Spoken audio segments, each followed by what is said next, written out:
Actually, yesterday was 12 years I've been home from prison. I came home May 28th of 2012, so I've been home for 12 years, no new cases. I've been doing pretty well. So my mom actually went through this program first, and she told me about it. She was excited about it, coming home with different, she had different work and different homework and stuff she was coming home with, and she thought it would be a great idea for me to come. And usually I don't go to programs, like I just don't. Like, I turn programs down. I feel like experience is enough education I need, and sometimes I'll be wrong. So I was wrong in this case, and my mom brought me to this program, and it was about 4 weeks at the time. Was it a month? It's like a month here, and my facilitator was, of course, Miss Shepherd. And and Miss Shepherd was a person that at the time I didn't want to deal with, and it was like, I don't want to be here. I came home every day. I didn't tell my mom, but I thought to myself, like, I'm cool on Miss Shepherd because she's just saying anything she want to say to me, and this ain't cool. Like, I don't know who she thinks she's talking to, but you can say that at home, but in here, this her place, and you bet not say that when you in front of her. So I'm like, all right, but I did it, right? So I did it. I graduated. I didn't have anything to wear. They had this closet where you can pick out suits and ties and all these different things. You got the closet still? Yeah. So we still got it. I came burgundy. I had burgundy tie, everything like that. My guy Ronnie was every day at the front desk. Just his energy made you want to come because he never was down. He had a similar story to mine. He did time in prison like I did, so I felt obligated to be here and felt like when I came in here, I knew people that was going through the same thing I went through was in the same place. So this was a home for me, and I graduated, I finished, and they got me a job at Sodexo, which is now Evergreen Laundry Facility, the co-op, right? And I stayed there for 6.5, 7 years. As you've seen, I don't know if y'all follow Ghetto Therapy that much, but we also did a Ghetto Therapy session there. So that was a session we did there because that was a job that helped me get to where I'm at now with Ghetto Therapy, but if it wasn't for towards employment, I wouldn't have got that job. So as you see me go back, I go back to every space, my elementary school, my first job when I came home from prison, the space that got me the job. I keep going back because that's what we got to do. We got to continue to pay homage to those who put us in position that we're in today. And if we don't do that, then the universe won't bless you because you're not showing love to the people that put you in that position. And these are the people that put me in that position. So when Greg Reeves reached out, he came to me, I don't know if it was social media or I don't really remember. But once he said towards employment, I was already game. And then he told me he was like over the alumni part and he wanted me to come back. So we tried to do this in like February, March. Yeah. It didn't work out. I said, Greg, be cool. You know what I'm saying? Because Greg was pushing.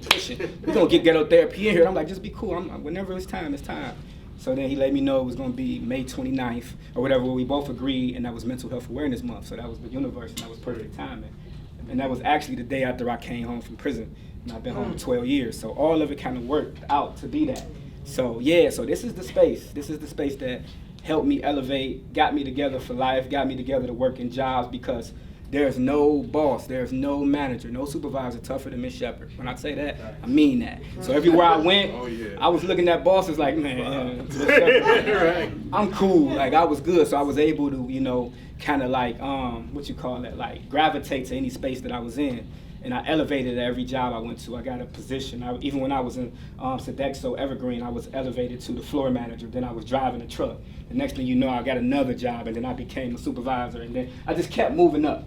But this is the space that really prepared me for that. So with that being said, I just want to bring Greg Reeves up. And Ronnie, if y'all got anything to say, address to the, to the people that's here today, and then we'll kick off with the session. Let's give them a round of applause.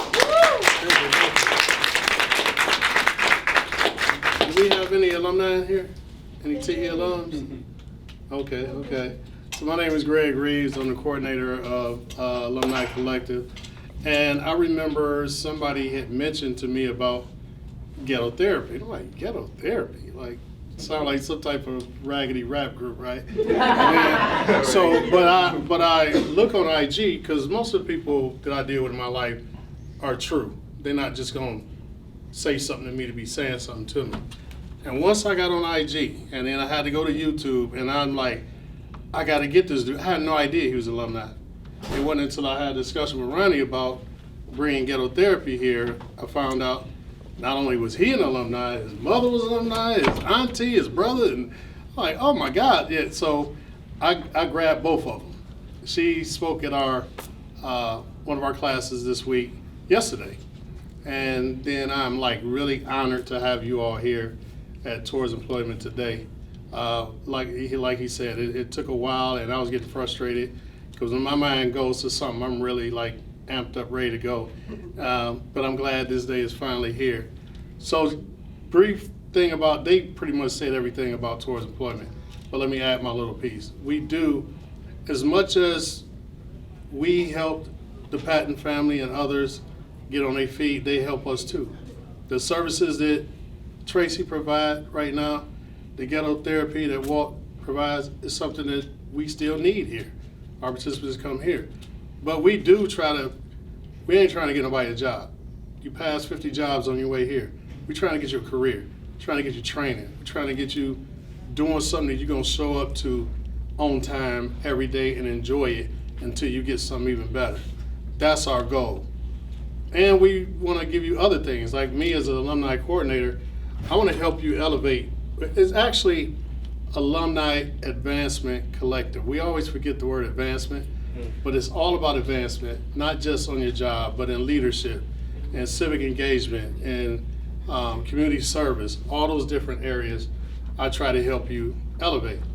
And just like Tracy was successful going through our program, she brought people along. And that's what we got to start doing in all parts of our life. Like, if you know they're giving out government cheese, you're going to tell your neighbor, right? Like, let's go get some of this cheese. So that game is to be sold, not told stuff is dead. It is an honor to be standing right here before you all today, even though I stand right here every day, just about 5 days sometimes. But on this platform called Ghetto Therapy, I came into Cleveland. My brother was playing for the Cleveland Browns, and I wanted to really hit the ground running in the community, doing as much as I can, and help be an extension of him because he's a community man. And so, coaching at East Tech, I was coaching football at East Tech, and I was the defensive coordinator. I was doing strength and conditioning for a lot of the other sports. And being in the community, I run into this brother named Walt. And so he didn't even know I noticed him, but I noticed him just giving some game to some of the young brothers in the community, 10, 9, 8 years old, telling them, just giving them some advice to keep them on the straight path, keep them out of trouble. And I noticed it and I heard it. And it inspired me to see that we still had pillars in the community like that reached out to our young people. Because the young people don't got nothing to donate, they don't got a job, they can't give you much back, so to give to them says something about you.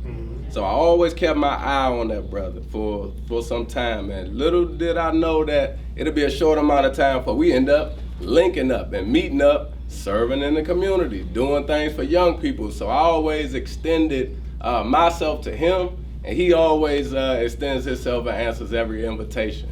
We came back together working with the young people at the Juvenile Justice Center on 93rd. And so whenever you're doing good work, you always run into good people. If you do greater work, you run into greater people, and he's one of those people. So he always has my support in anything he does, and I hope you all continue to support Ghetto Therapy. Thank you, Brother Walt.